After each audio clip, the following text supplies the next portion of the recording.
Yil oxirida qizlik uyimga borganim qanaqa bo'ldi? Bolajonimni sog'ingan dodajonisi bilan buvijonisi meni olib aylantirgani borishdi.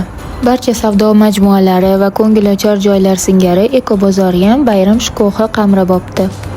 Obed bo'lib qolgani uchun birinchi bo'lib ovqatlanib olishga qaror qildik. O'zimizga yoqqan narsalarni yeb qornimizni to'yg'izib oldik va bolani aylantirish uchun plashatka tomon yo'l oldik. To'g'risi bu o'yingohlar meni hayratda qoldirmaydi. Sababi meni ham bolaligimda bu kabi o'yingohlar bo'lgan va meni ota-onam bu joylarga olib borib aylantirib kelishgan, armonim yo'q.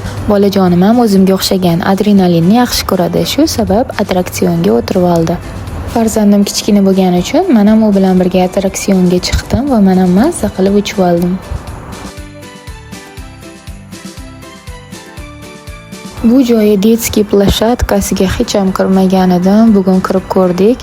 Juda ham katta, juda ham mahobatli, har xil o'yinlari bor. Ayniqsa har bitta detallari o'zigacha.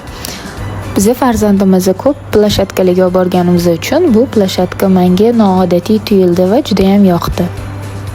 Bu joyda menga eng yoqqani katta batut bo'ldi. Bu joyga hattoki ota-onalarni ham bemalol kiritishar ekan. Men o'zim ham mazza qilib sakrab oldim. Bir bolalikni eslab adajonim bilan ham turli xil o'yinlarni o'ylab oldik. Qaysidir ma'noda shu yoshimda, shu holatimda yana bir bor bolaligimga qaytdim desam ham bo'ladi. Oyi, dodam bilan faqat siz o'ynayapsizmi deb bolam ham dodasini o'yinga tortdi.